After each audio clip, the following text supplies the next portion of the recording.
All offseason, we've been hearing about the possibility that the Red Sox could trade Triston Casas. Now, if you were to ask my opinion on whether or not I think he should get traded, my answer is always going to be the same with all trades, and that is, it depends. What are you going to be getting back in the deal? But trading Casas definitely has some risk for the Red Sox. Now, taking a look at the numbers this past year, he did miss a lot of time with a rib injury, 63 games, but still put up some solid numbers. Hit 241, a 337 on base, a 462 on the slugging, a 119 WRC plus, 13 homers. But you're going to go back to his rookie season in 2023 to really see what kind of a hitter Casas can be. 23 years old, 132 games, hit 263, a 367 on base, a 490 on the slugging, a 130 WRC plus, 24 homers. That is a very good rookie season. There is a lot of upside with the bat with Casas. He could absolutely be a middle of the order bat in Boston for years to come. So you might be asking, why would the Red Sox want to trade Triston Casas? I do think at the end of the day, they probably see Rafael Devers, who has not played good defense at third base, that he could handle first base, slide across the infield there, and then that could leave the possibility of adding someone like Alex Bregman to play third base, who has been rumored in base if he came to Boston, but if you played him at third, that could give the opportunity for someone like Vaughn Grissom or Christian Campbell, or if not Bregman, you can go after Nolan Arenado, who would give you much better defense at third base, and I think his bat, which has been regressing a little bit over the last couple of years, would be a very good fit at Fenway Park, especially with his pull swing. So I think that leaves the possibility of Casas, of being traded very realistic because he has value despite the injuries that he's had. Now, you got to remember with Casas, like I said, he has upside, but he's not a free agent for a while. He's not a free agent until after the 2028 season. He's cheap. Yeah, absolutely. This guy will have some value despite the rib injury that he just had this past year. On baseball trade values, you're looking at a median value of around $30 million. That could absolutely bring back some good pieces, whether or not, that's something for the rotation or a high leverage reliever or whatever it may be. He could definitely bring back some good players to help out other parts of the team. So in this video, I'm going to go over some ideas for a Triston Casas trade. Now, I know a lot of people do not want to trade Triston Casas, but we might be facing the reality that he could be on the move, considering he just keeps coming up in these rumors. I'm going to come up with the best possibilities for a Triston Casas trade. Let's get to it. I'm going to start this off with the most unrealistic possibility, and that's the Blue Jays. Now, go back a few years ago when people were crowning the Blue Jays to win the American League, and a lot of people out there had them winning the World Series. They were making a flurry of moves to get them back into contention. They signed George Springer, Kevin Gausman. They traded for Jose Barrios. You had Vlad Jr., you had Bo Bichette in the fold. Things were looking good for the Blue Jays, but they have not been able to get over that hump. They're coming off a losing season, and here they are having trouble trying to land free agents. They did make a trade for Andres Jimenez this offseason, but they haven't really been able to get much done. And now you're looking at the possibility that Vlad Jr. could be heading to free agency next offseason because they have not been able to get an extension done for him. Now, there have been some reports that they have been negotiating as of late. Let's see if they can get a deal done. But if they don't get a deal done, I do wonder if the Blue Jays take the route like the Red Sox did, where they traded Mookie Betts after they couldn't come to an agreement on an extension, like with Juan Soto 2 times when he couldn't come up with an extension with the Nationals. They moved him to the Padres. Same thing happened with the Padres. They moved him to the Yankees. Could the same thing happen with Vlad? And, you got a decent opportunity here if you're the Blue Jays to maybe go after your next first baseman who's under control for quite a bit of time here in Triston Casas. Maybe you can just do a 1-for-1 swap. Vlad Jr. in this lineup for the Red Sox would be amazing, and they are looking for a right-handed hitter, so maybe that could solve that issue. Now, he would be a rental. Maybe the Red Sox can get an extension done. There has been a report out there from Bob Nightingale saying that friends of Vladimir Guerrero Jr. say that he would love to be with the Red Sox, so who knows what ends up happening happening there. So maybe the Red Sox could pull something off with Toronto. But again, I just don't see this really happening, because you look at it from the point of view where the Blue Jays, would they want to trade to a division rival? And would the Red Sox want to trade Triston Casas in division to the Blue Jays, and they'd have to go up against him for the next several years? I mean, my goodness, would the Red Sox even want to do that? And with Vlad, you never know. He, at the end of the day, he is a one-year rental unless he signed an extension. So I think there's too many question marks with a trade like this. Yes, it does line up value-wise. Vlad, I mean, yeah, he would give you amazing production from the right side of the plate. He would be amazing at Fenway Park. I do think he is a possibility for the Red Sox as a free agent, but who knows? Maybe the Red Sox, they give Toronto a call and say, hey,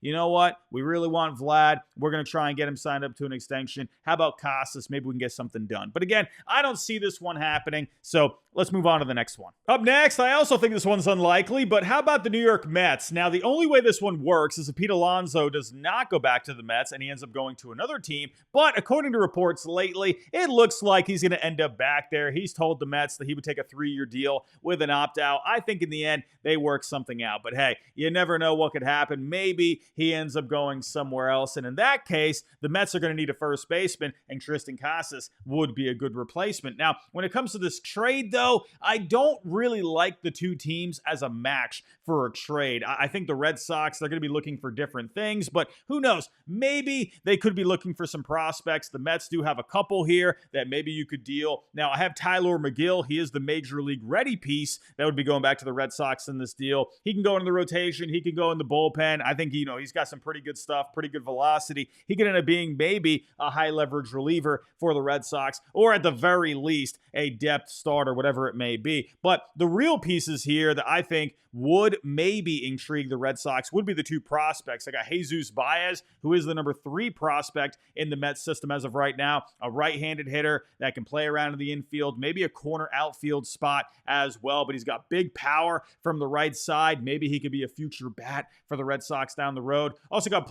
Blade Tidwell. He has shown some good things in the minor leagues up to this point.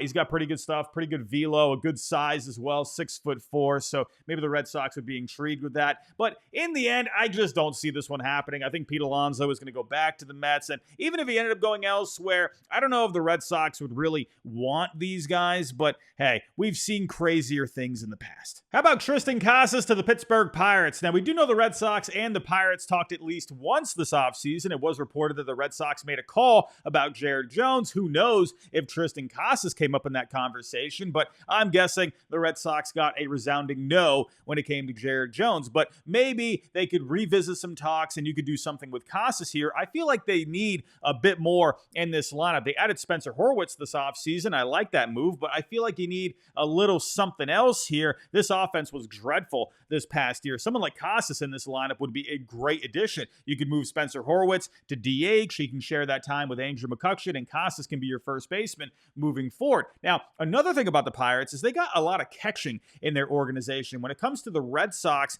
with the catcher position moving forward, they did trade away Kyle Teal this past offseason to the White Sox for Garrett Crochet. Now, you do have Connor Wong at the major league level. You did bring in Carlos Narvaez this offseason, but when it comes to the upside of the catchers in the Red Sox system, as of right now, I feel like you could use a little bit more. So maybe you could go after one of the catchers with the Pirates. So they did bring in Joey Bart this past year. He ended up playing very well for them after a lot of, down years with the Giants after being a top prospect. So maybe you could do a deal with someone like Endy Rodriguez or maybe even Henry Davis. Now with Endy Rodriguez, a good defensive catcher, but he has a lot of versatility as well. He can play middle infield. He can play the outfield.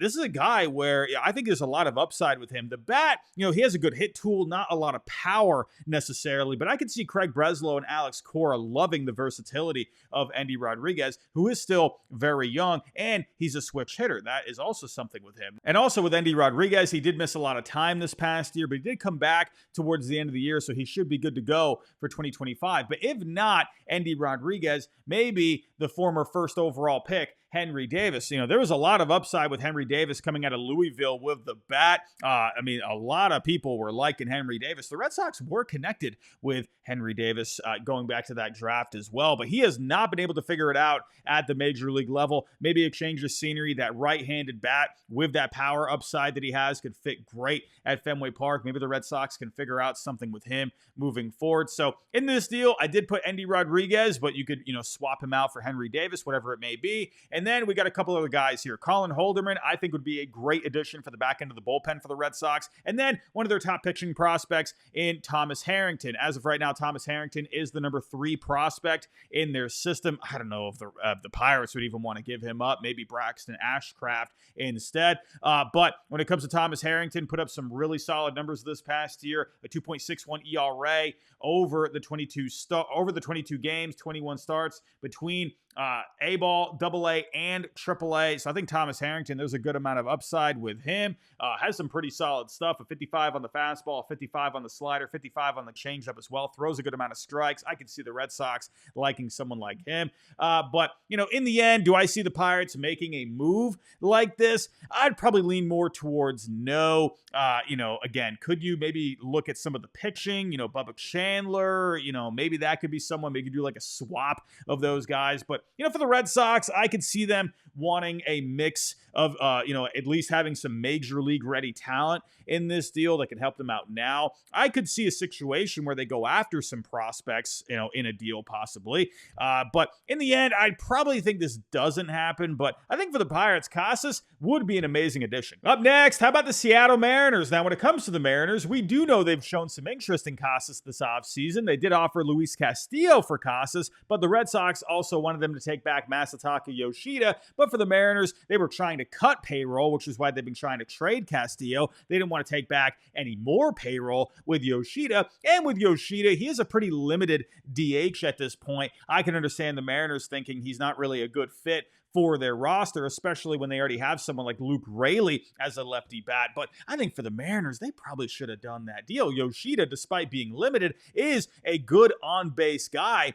Doesn't really strike out all that much. The Mariners struck out a ton last year. I feel like Yoshida could have been a nice addition for their lineup. And with Casas, obviously, he would be a good middle-of-the-order bat for them. He does strike out a bit, but getting back to Casas, like I said at the beginning of the video, good power upside, but a guy that can get on base despite a decent amount of strikeouts with him. So I feel like that deal would have been pretty good. But maybe they can come back together and work on a new deal. And with Luke Raley, he is projected to be the first baseman as of right now, but he can play some outfield. He could be a lefty bat at the DH spot as well. Now, one thing the Red Sox could look to add is something for the back end of the bullpen. Maybe someone like Andres Munoz could be up for grabs. Now, for the Red Sox, you do have Liam Hendricks, but he hasn't pitched since 2023. Who knows what's going to happen with him? Aroldis Chapman, I don't really see him as a closer at this point. You do have someone like Justin Slayton, but someone like Andres Munoz is proven in the closer role. This guy has tons of velocity, nasty stuff. My goodness, what an addition he would be to this bullpen for the Red Sox. So the deal that I have, it's not just Munoz for Casas. I have a couple other guys as well. When it comes to the Mariners, they still need something for second base and third base as well. So I also have David Hamilton going back in this deal. Hamilton is major league ready. He showed a lot of good things this past year. I think he would be a great addition for the Mariners moving forward. And going back to the Red Sox, we have Andres Munoz and one of their top prospects, Harry Ford, first round pick from a few years ago. As of right now, Harry Ford is number 6 in their system. There's a lot of upside with Harry Ford, a right-handed bat. And when the Red Sox, they traded for Garrett Crochet, they gave up Kyle Teal. They could use another high upside catcher in their system. I think someone like Harry Ford has a lot of potential. Now, taking a look at the grades with him, he has a 50 hit tool. Honestly, I would probably put it at a 55 because this guy gets on base like crazy. In the minor leagues up to this point, has over a 400 on base. Now, does have some power upside as well. Still needs to grow a little bit, still is pretty young, but this is a guy that definitely has some upside with the bat. Now, when it comes to the catching position, they do give him a 50 grade. The arm is very good at a 60, but he is still pretty raw behind the plate. Just the little intricacies working with the pitching staff, framing the pitches as well. He still needs to work on those things, but he's so athletic that a lot of scouts think he can end up being a very good catcher. And if not, he has the versatility to go play some middle infield, maybe some outfield down the road. Either way, I think it'd be a great prospect for the Red Sox to get back. But could the Red Sox and the Mariners maybe come back together here? We'll see. But I think Casas would be a huge upgrade for their lineup. And last but not least, how about the St. Louis Cardinals? Now, in the beginning of the video, I mentioned both Alex Bregman and Nolan Arenado as potential right-handed bats for the Red Sox. Now, I would love for the Red Sox to go after Bregman, but let's say that doesn't work out. They could turn their attention to Nolan Arenado. He would give you better defense at third base over Raffy. Raffy can slide over to first base. And when it comes to Arenado, sure, there has been some regression with the power over the last couple of years, but I think if you combine his pull swing at Fenway Park with the Green Monster, I think he would be a very good fit there. Now, when it comes to the Cardinals' point of view, Wilson Contreras is projected to be the first baseman moving forward, but what I would do is I would move him to DH. You can put Burleson back in the outfield. Victor Scott can get a little bit more development time. Lars Nootbaar has experience in center field, so Casas can be your first baseman. And remember, Chaim Bloom is going to be the new president of baseball operations after this coming season, and he did have a good relationship with Casas, has that familiarity, so there is that. Now, when it comes to Casas and Nolan Arenado, I don't think you're going to be able to do a straight up swap. Arenado is owed a lot of money over the next few years, over $70 million. Combined with the regression, he is an underwater contract at this point. So, and with Casas, he's young, has a lot of club control, has upside. So yeah, he's going to have a lot of value. So they're not going to be able to match up in a trade there. So I think you're going to have other players, maybe even some cash, get involved with this deal. Now, the Red Sox, like I've mentioned, they could use something else at the back end of the bullpen. Ryan Helsley has been on the block this offseason, so maybe you could throw him in here. He would be an amazing addition for the back end of the bullpen for the Red Sox. 49 saves this past year, 100 miles an hour on average when it comes to his velocity. He would be nasty. The first deal that I have here is Nolan Arenado, Ryan Helsley, and some cash with Triston Casas going back to the Cardinals. But as you can see here, the total values are still pretty far apart. Now, with the Cardinals, they're trying to clear payroll here, so I don't know if they're going to throw in more money in this deal. So I think the only way this one could work is if the Cardinals attach, a high-level prospect or multiple prospects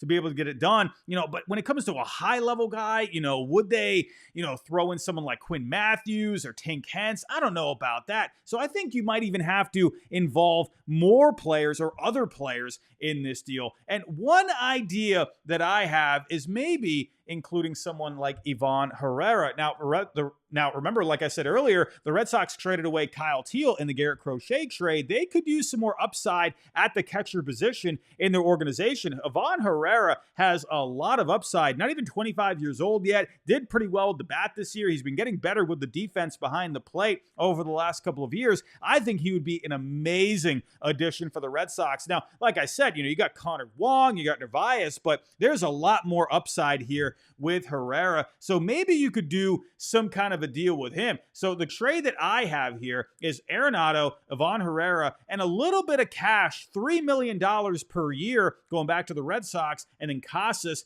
can go back to the Cardinals. This lines up pretty well, but let's say you wanted to get even more crazy. Maybe the Red Sox want Ryan Helsley. Maybe they could figure something out there. The Red Sox right now in their rotation, they have a lot of depth here. Now, the only guy not listed is Lucas Giolito, but he's going to be ready for opening day. So the Red Sox do have an excess when it comes to starting pitching. Now, it never hurts to have too much starting pitching, but maybe you could get something done here by including Cutter Crawford in the deal. So in this wacky trade that I got here, we got Arenado, Ivan Herrera, Ryan Helsley, a pitching prospect in Cooper Jerpy, along with some cash, and back to the Cardinals, we got Triston Casas and Cutter Crawford. I don't know about this. This would be an absolute blockbuster if this happened. Out of all these ones that I showed, I think this one probably seems to be the most realistic. For the Red Sox, you're getting a right-handed bat in Arenado, you're improving your defense, but you're also getting a future catcher in Ivan Herrera.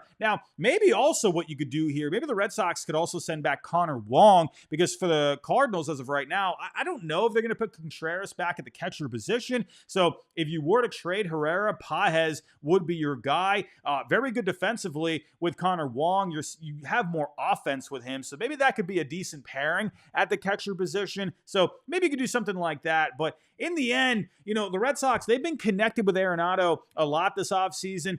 It's already been reported that he would approve a trade to the Red Sox. I think it just makes sense. Casas has that familiarity with Chaim Bloom. And also, like I said, with Connor Wong, if you included him, the guy that traded for Connor Wong was Chaim Bloom. So maybe that could work out in some way. But everyone, those are the ideas that I have for a Triston Casas trade. Now, I know a lot of people don't want to trade Triston Casas, and I totally understand the risk of moving him. But I think if the Red Sox feel that Rafi can handle first base moving forward, and someone like Casas can be used to bring back some good value, especially if you can get a young catcher like Ivan Herrera, I think that could make a lot of sense. It gives them something for the future at a prime position, but you're also getting a right-handed bat that would improve your defense. I think a trade like this would really check off a lot of boxes, and I know a lot of people would still be upset at this kind of a deal. To be honest with you, if this actually ended up happening, I would be okay with it, to be completely honest. But I understand if people don't want to move Casas. But everyone, let me know your thoughts down below in the comments. Do you think Casas ends up getting traded? If so, where do you think he should get traded to? What do you want back in return for Triston Casas? But everyone, those are my thoughts. Let me know yours down below. But that's all I got for this video. If you're kind of the way out, hit that subscribe button, hit the like button for me, and I'll talk to you next time.